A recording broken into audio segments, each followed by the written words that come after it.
Like Eric said, I lead growth and marketing at Champify. Basically, that's a platform that tracks your customers as they change jobs so you can re-engage them as they, get promoted into new companies and move into other accounts within your ICP. Like Eric said, one platform for growth for us, it actually powers a lot of our growth, has been organic LinkedIn content. I put together slides around like our results and approach.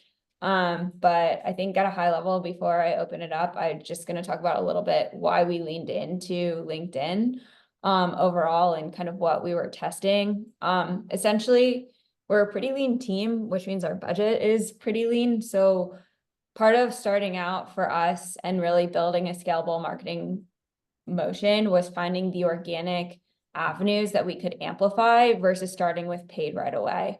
And our founder already had, I think, like 5,000 LinkedIn followers. He posts occasionally. He was at a VC firm before joining and founding Champify. So there was already a little bit kind of going on in our LinkedIn atmosphere. And we also had really strong fit with the channel. So as you can imagine, based off my description of Champify, the people who buy it are sales and marketing leaders who are trying to boost pipeline. And so we know that those people live on LinkedIn, especially sellers who are doing their day-to-day job.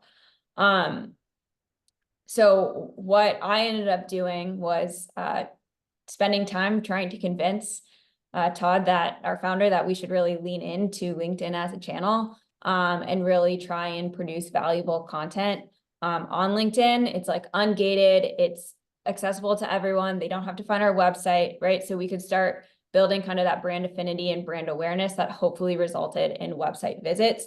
The whole hypothesis around it was, if we build a strong brand affinity and deliver value on a organic social platform, people will come and be curious about what we're doing from a technology side, not just our thoughts on go-to-market strategy. So it took me about 6 months, and I'm happy to talk about how we set up the experiments, the buy-in. But it took me about 3 to 6 months to really get the buy-in to go 100% on the commitment level. And when we did, basically after leaning in for one whole quarter, we've seen a 50% increase in our pipeline overall. So it's hard to measure exactly what comes from it. You have to get comfortable with correlation data, but I'd love to spend time where you guys are most curious. If you want to talk about like, what does it mean to set up an experiment? How did we get buy-in? What were we measuring? What were our results?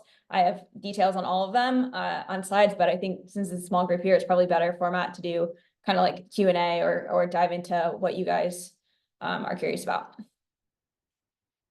Yeah, it's so awesome. Can we start, just because we've gotten questions around this before, and we have a lot of members who are like head of marketing at early stage companies, head of growth at early stage companies, who are really struggling with getting buy-in from the executive leadership team, and also prioritizing which experiments to run as a small team with limited resources. So I feel like those come together with your thoughts on like how you frame experiments and how you do that internally, like those systems around that. Can you just share a little more about that? I think that'd be super interesting. Can you give me screen sharing? Yes. Perfect. Okay. So basically, a slide titled "Getting Buy-in." That's perfect. It's hard. I think it's even harder if you have technical co-founders, right? Because they're a little bit more skeptical of everything marketing. So the data and the framing of an experiment gets even more important. So I'll walk through this. I'll walk through what an experiment means to me, and then I'll walk through kind of like the timeline of our journey. I basically had to do 4 things in order to get buy-in. The first is I had to find proof points of success in adjacent spaces. So for us, I was looking at Devin Reed at Clary. I don't know if you guys are familiar with his content. I'm a big fan of the reader, but he's like very authentic and it's clearly working, and a lot of people are following his stuff, including me. So it's nice in sales and marketing. We've got a couple of great examples of like peers selling similar technology who it's working for. The second thing I needed to come to really get buy-in was internal data to support my hypothesis.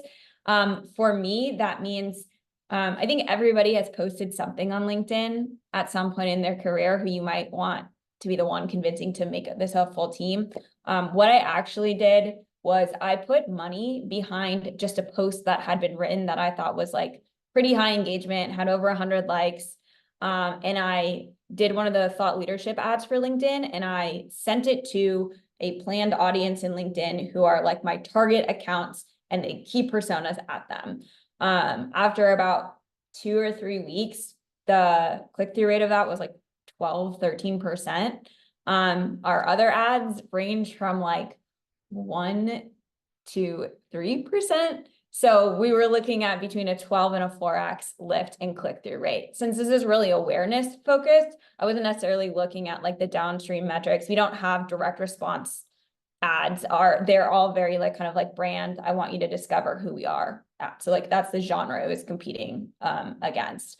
So I got to walk into that conversation of being like, hey, we should be putting money behind it. We should be putting effort behind it. I think it will work because here's like some internal data that you didn't have to do any work to find out that was 4x better than our next best thing.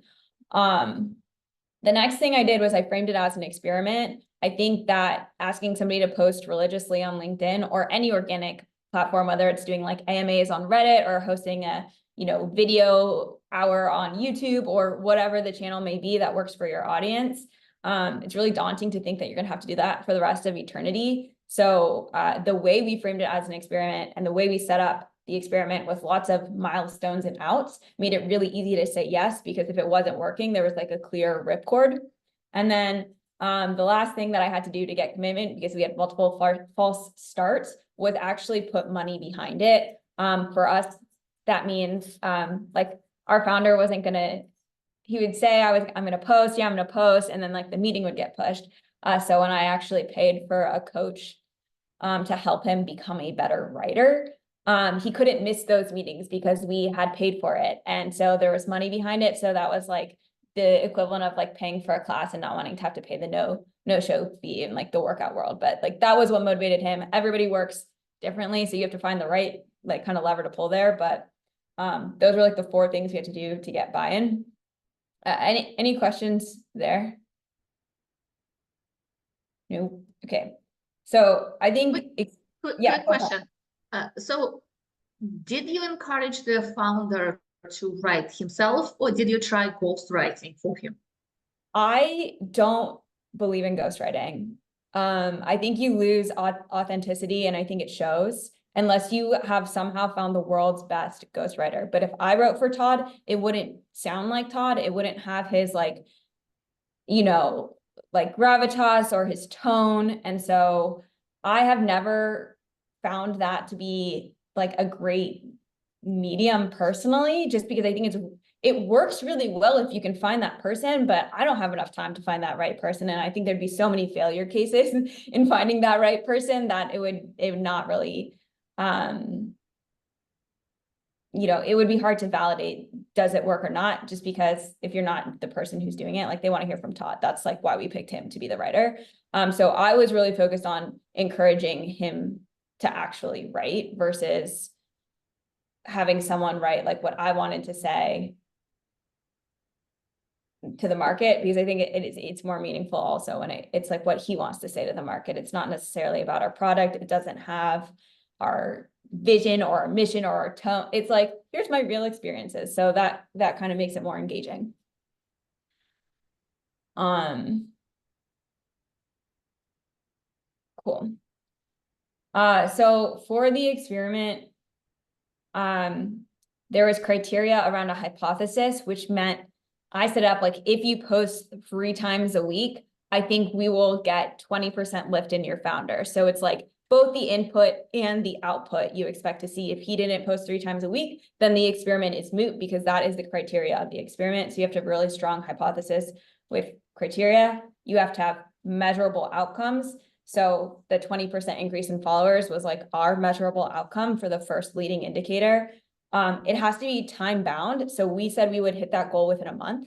And if we didn't, it probably wasn't going to be a great channel for us. we're small, so 20% is a smaller number. If you are large, you probably don't want to lean into 20%. And then last but not least, we decided on a phased approach for when we would pull the ripcord if it wasn't working. So it takes time to convert awareness into pipeline. And so we wanted to have goalposts across each stage of the journey. What are our leading indicators?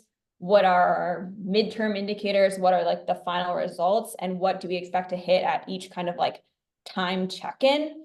Where if we don't see that, it's not going to be a strategy. So for example, if we saw a ton of followers, but nothing was converting to real pipeline down the road, like it doesn't matter. Those followers don't matter anymore because they don't actually mean anything measurable for the business. Or if we don't see like deal velocity improve or whatever metric you're like trying to improve, but it just takes time to get there. So we wanted to stack it so we could get the leading indicators all the way through. So basically what it looked like is in August, right after I joined, I started being like, hey, I think this is going to work for us. Let's do it. And we had a bunch of false starts where he was like, yeah, sure, it'll work. But then we never had any results. A couple months later, I started experimenting, like I said, with the thought leadership ads around stuff he had already posted to get some data. By December, I was creating a formal experiment proposal, being like, hey, I think we should commit to this much work on our end. I think we need to see this results. I think we should commit this much money. And this is how long we should like lean in. In January, we launched that experiment with the additional resources of the writing coach. And in March, we decided, yeah, we're 100% in. This is clearly working. We don't know exactly when the channel will plateau because I expect it will plateau like any good channel in marketing. But we now have like the commitment and he's like 100% bought in and I get 2 to 3 posts a week. So that's kind of how that worked. Any questions or did I hit on, Eric, everything you mentioned there?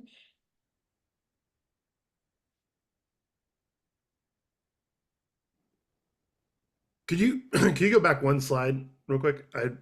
Yeah, what are the milestones that you set up in these were those, okay, got it. You were getting to it. Yeah, no, I don't I thought this might be a question. So basically in month 1, we were just like, hey, are we attracting the right eyeballs via this strategy? So we were looking for a follower increase. We actually said 20%. We ended up getting 47% growth in our first month. So you can see that there's really clear founder audience and founder channel fit for us, just by that metric alone. Then we also wanted to see of the people who are like connecting or following, were they in accounts that we actually cared about? We don't care about like, we sell to B2B SaaS companies and our best fit is like between 1,000 and 5,000 employees. And so if we had only small people looking at us or, only, giant people looking at us or everyone was in EMEA or, Latin America, like that would be a sign that like we are not getting the right eyeball. So the first month was all about eyeballs. The second month was, do those eyeballs traffic or translate into leading indicators for marketing, such as traffic, demo increase, self-reported attribution, and does our outbound actually get better? Because if you have good brand awareness, your outbound should get better because people have heard of you or trust your brand. So those were kind of the month we were looking at. And you can see we actually got instant feedback on our site because every time there was a high post, we got a really strong peak that same exact day. So it was really easy to see that correlation instantly. And then the metrics were still tracking. Right now we're at the pipeline stage. Our deal cycle is about 50-ish days. So we're at about 90-ish, days into this full, or we're a little bit further. What's 3 months? We're about 150, but we're still tracking the revenue piece. But since we launched this, we had a 50% increase in pipeline. So we're just slowly going based off of our deal cycle, knowing that something like revenue is going to be a much longer metric to be able to score.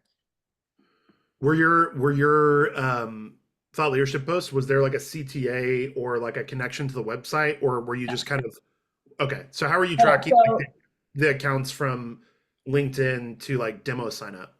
So like I said, as a lean team, we get to isolate variables because I am one person, which means I can only do so much at a time. We're like 1.5 headcount, right? Or maybe 2 headcount if you count the 2 half of headcounts that I have to help me with marketing initiatives. That means that basically I'm like, this is my top of funnel experiment. All other experiments will be dedicated at things that have to do with like driving ACV or driving win rates, focusing on maybe customer marketing. And so the only top of funnel initiative I was doing was really this LinkedIn experiment. So the demo increase, we can't actually link it up directly. Like the data doesn't exist. Maybe something like a hockey stack might solve it, but what we do know is it is the only thing we changed, and then our demo requests went up, right? So we kind of get that correlation, and then we also ask on our demo form, is like, how did you first hear about Champify? And then people will say LinkedIn or word of mouth. It's like 70% of our leads say either LinkedIn, words of mouth.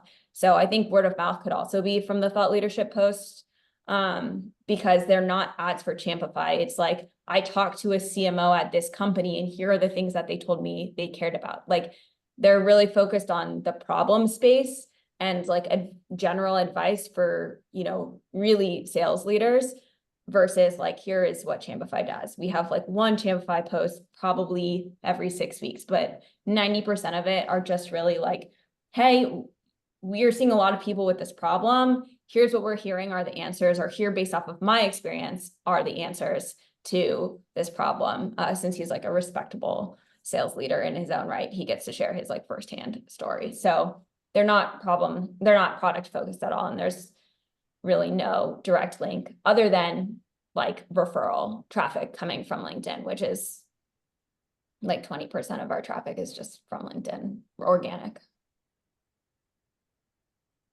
I have a quick question. Yes. So for the month one metrics, connection at the key accounts, how are you tracking that? It's just kind of like an Excel sheet because we have a similar issue. Basically, what we did is I exported the contact list because you can export your connections. Yeah. And then I enriched that list with a tool called Clay. And then I used a VLOOKUP in Google Sheets to match. I had a list of target accounts with the enriched data, so I knew it would be a 1-to-1 match. And then I did a VLOOKUP to calculate the percentage. Got it. Manual. I'm sure there is a tool out there that solves that problem, but that was not something that I measure every day. It's like kind of like a one-off. I just wanted to sanity check. So that's how we did it. Thanks. Good to know. Yeah.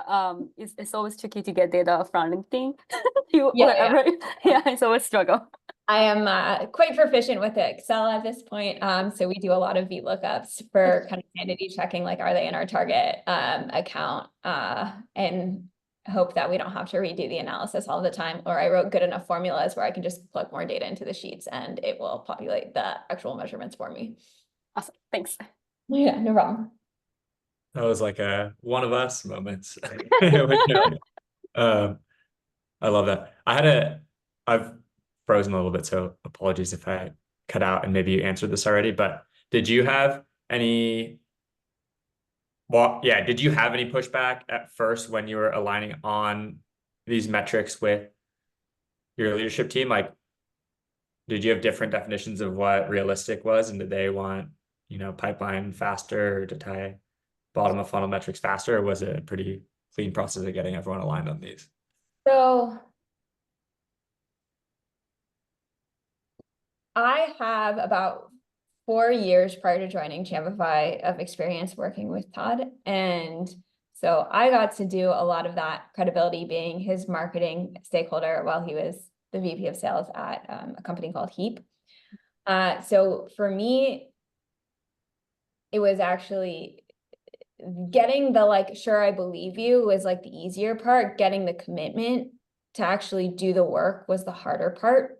And like, so for metrics, it was not the hardest sell, but realistically, I'm comped on revenue. So like I have the exact same incentive as the company to like hit a revenue number. I don't get credit for anything at the top of the funnel, which I think is great personally, because it makes you really aligned really fast, especially if you're, trying to hit certain milestones. And it's kind of like, at an early stage company, it's like life or death. If you don't hit your revenue number, it doesn't really matter what the forward facing plan is, kind of.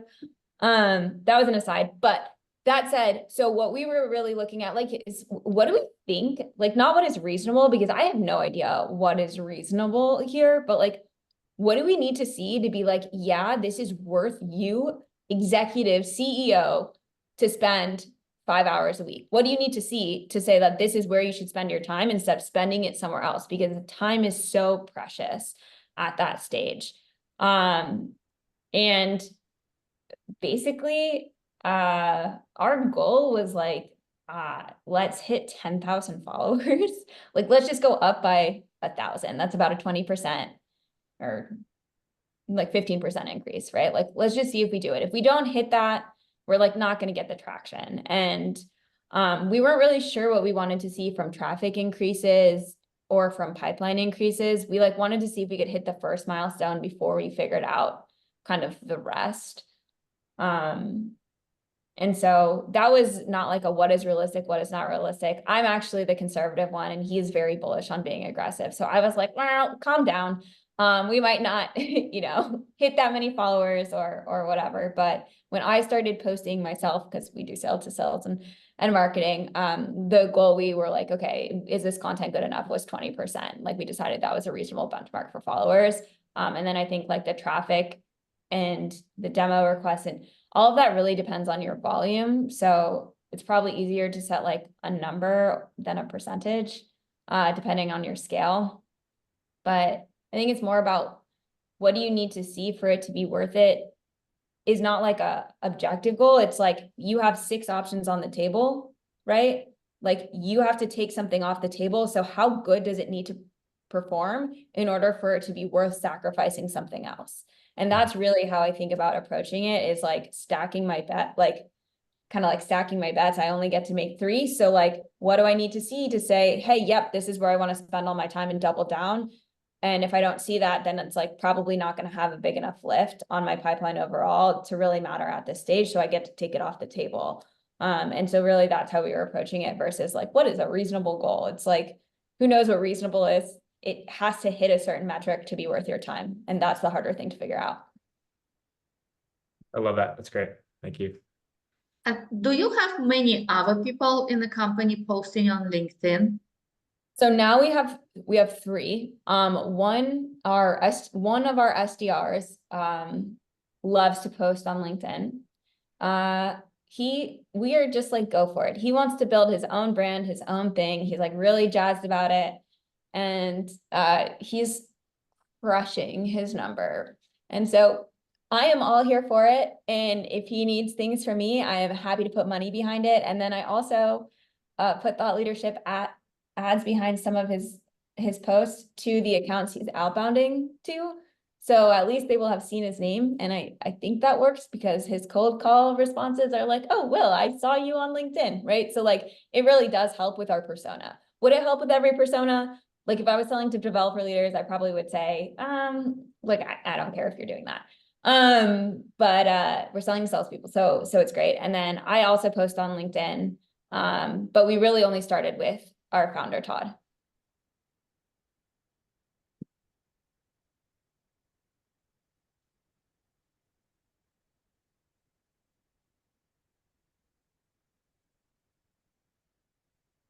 Amazing. This has been awesome. I have two more questions. The first one, can you talk a little bit to like anything that you've learned on the actual content side of Yeah. just like how do you make good content? So LinkedIn specific. I think that if you are writing something, you have to believe you have something unique and valuable to say. Otherwise, it's just noise. So I think having something unique to say is more valuable than having a high frequency of things to say it. We actually, so like that is like a key learning from me, and like we work with a writing coach. His name is Alec Paul. He's great. And he really helps us with structure and format. I think it is very, very hard to be pithy and concise and write something that is going to catch somebody's eye. So what he's really worked with us on is having our unique perspectives and chunking that into how many, like if you say too much in a post, people aren't going to like it because it's going to be all over the place, right? And you only have this much space. If you don't have the right first 3 lines of your post, people are not going to read the whole thing. I was like, do people ever read the whole thing? But based off of the comments that I'm getting on like bullet 7, like people definitely, will click in and read. So it's like, have something you need to say, figure out your first 3 sentences, and then figure out your last 3 sentences. I think it's a psychological phenomenon where if you like spike at the beginning and you spike at the end, everyone forgets the middle, like the beginning and the end are the most salient. So then have your key takeaways. And then the last thing is like, you get really fast feedback on what people are curious about because they like it or they don't. And if you think they should have liked it, like you should retry that post at another time because maybe your timing was off. But when you find a topic that people like, we actually use that to inform all of the content, we produce. We get instant feedback about the problems that are most relevant to the people we're trying to sell to. So we use that to inform kind of like what assets do we want to make, or is there a thought leadership or a webinar we should host?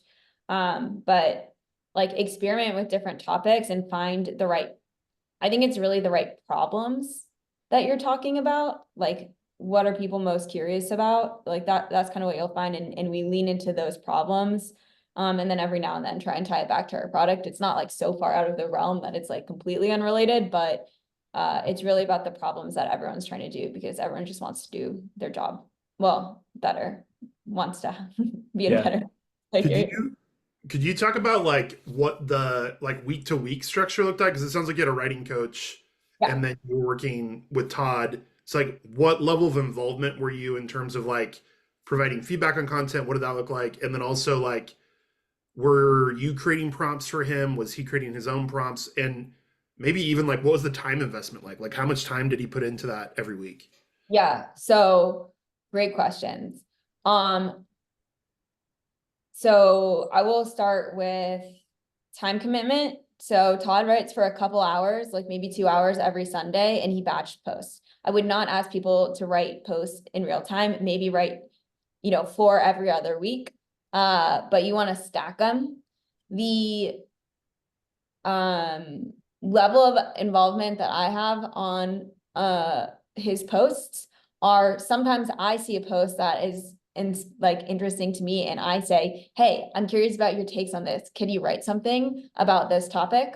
Or I'll see a question that I think is interesting, or I say, hey, I think this opinion is like really wrong. People love when you disagree on the internet, right? The fastest way to the right answer is posting the wrong one.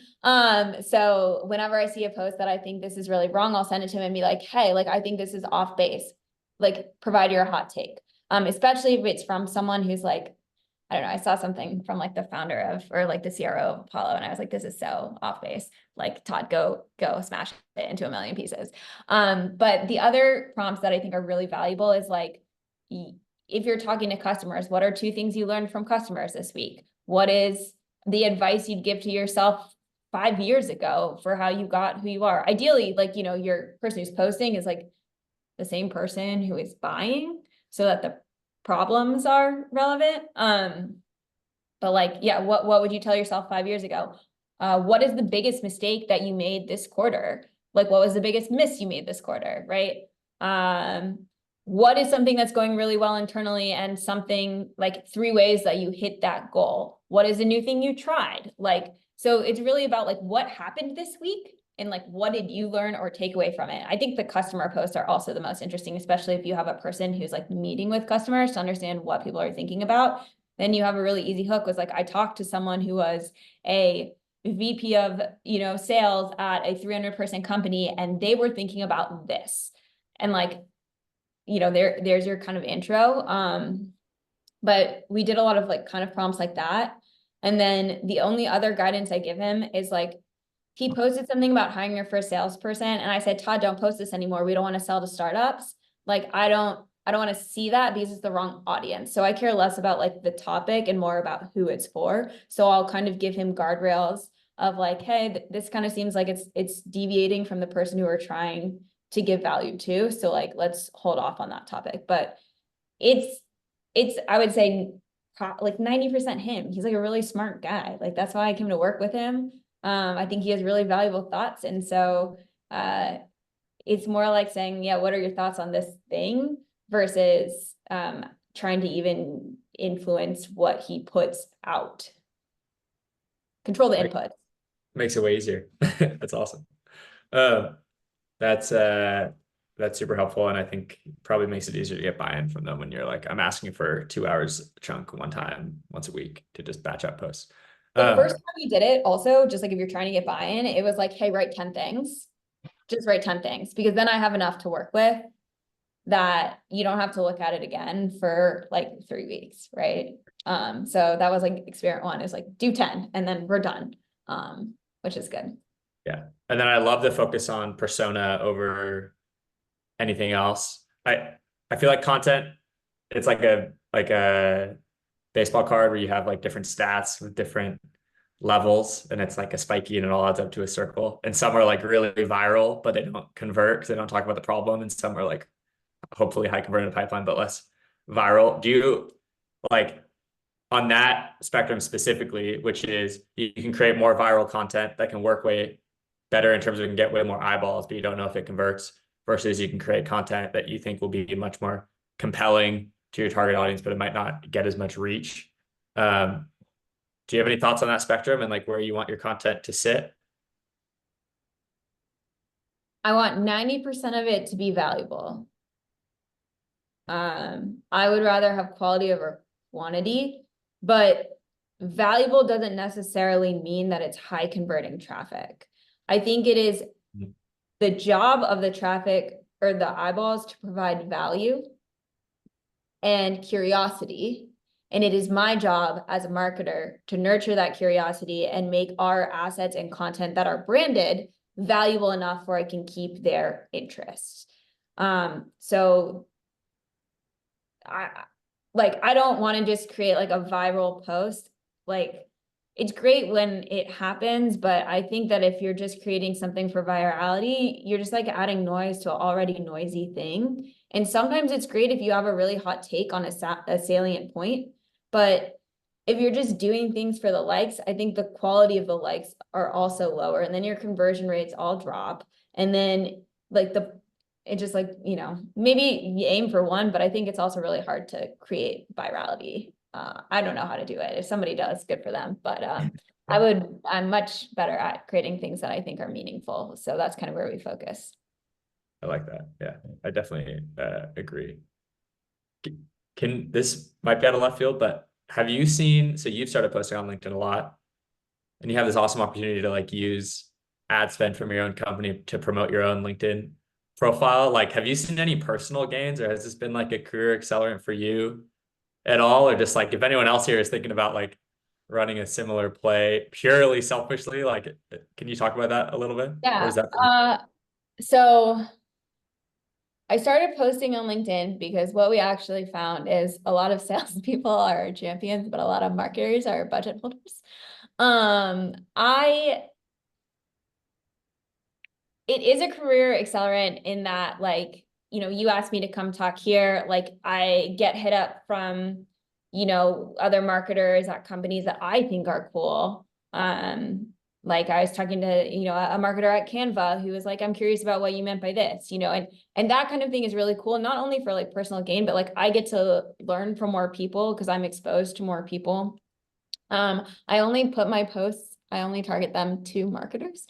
So I get more of a network that way. I have kind of a hodgepodge background, which I think is both valuable, but it also means that I don't know a ton of people in marketing. So it's helpful in that way from like a career amplification point, but like I also like really hate it. LinkedIn is the only social media that I currently have. I don't have an Instagram.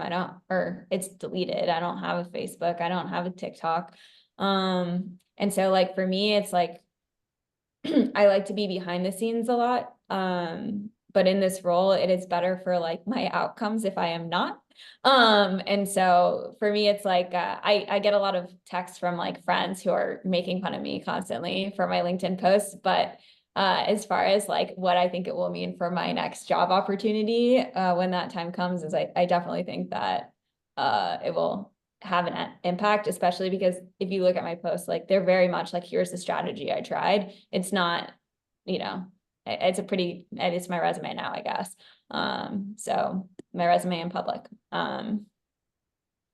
So yeah, it's definitely like good for your career. I mean, it's definitely our BDR, like who posts, he gets poached all the time. Like people try and like, hi, like I'll take a meeting with you, but like also will you interview at our company? Or like, we'll just offer you a job on the spot. But yeah, so it's That's good if fair. you're producing good stuff. I have a question. Do you have anything around engagement at all for, for the CEO or anybody on the team dedicated to engage on other people's posts, or not really? Or like it's more just kind of creating side of it? Yeah, you can't just create, unfortunately. So there are two things we do, which is like one, I think Todd spends like about an hour. So he's like 2 hours writing on Sunday, about an hour every week cumulatively commenting and posting and interacting with other people.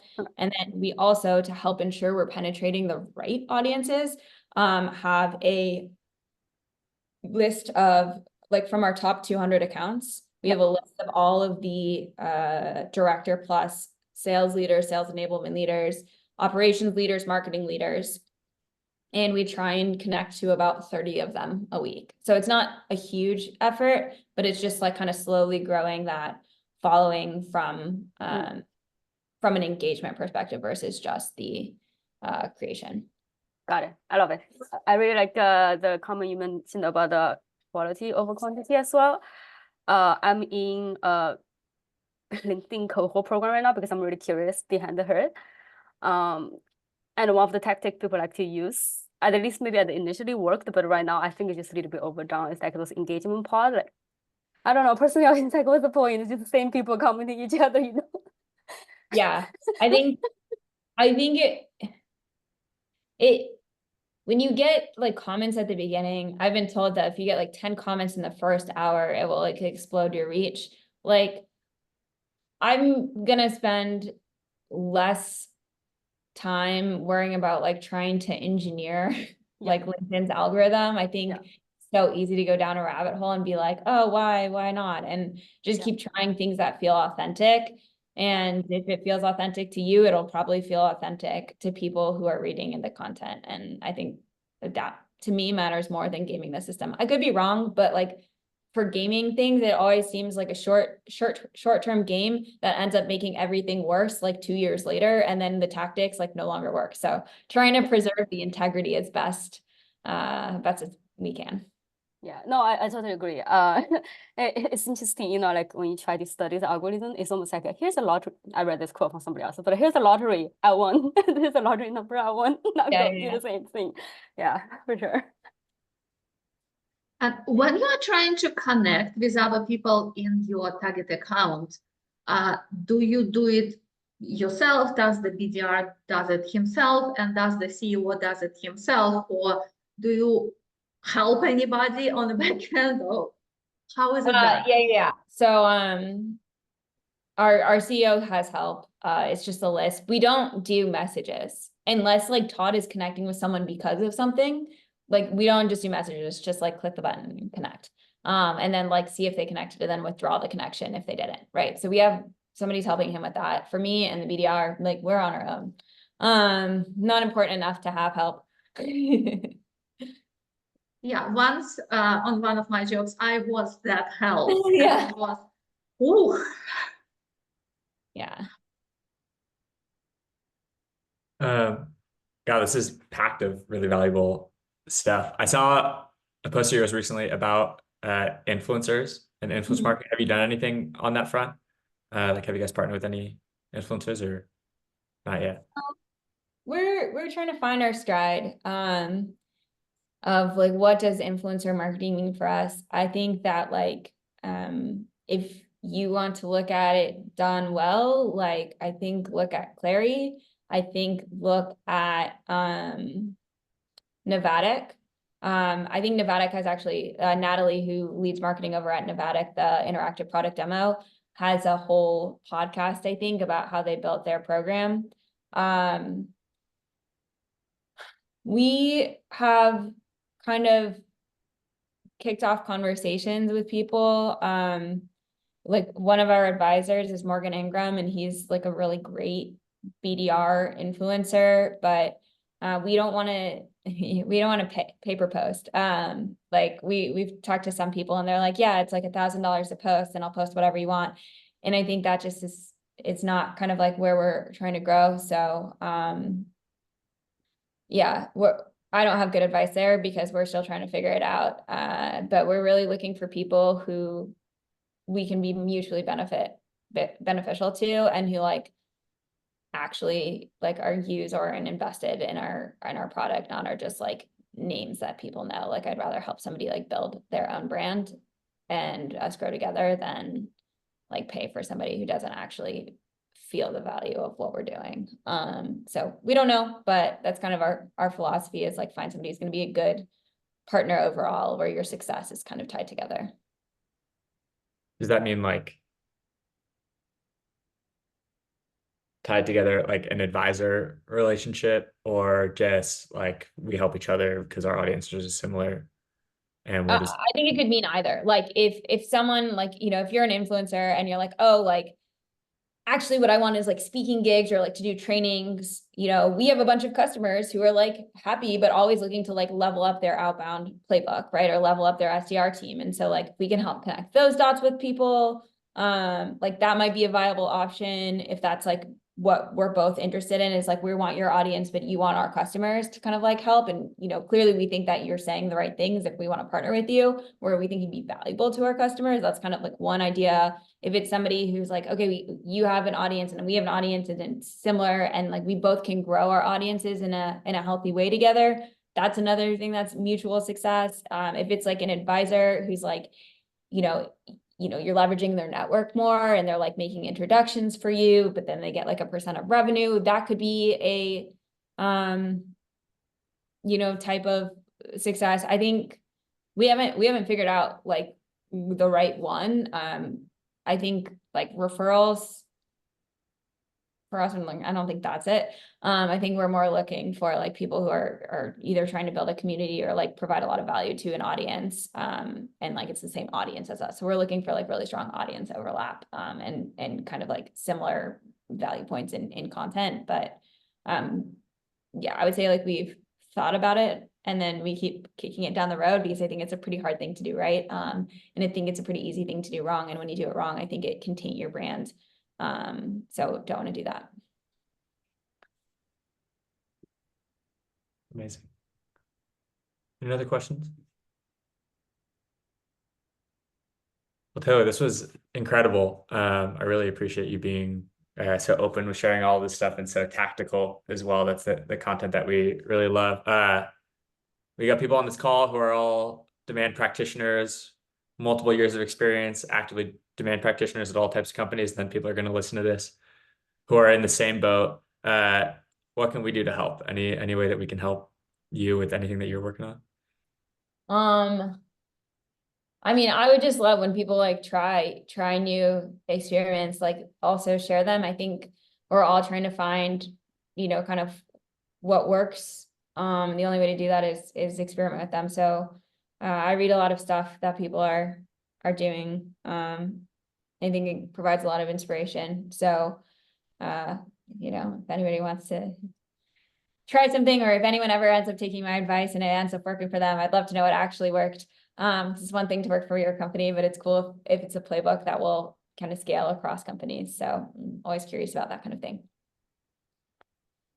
Amazing.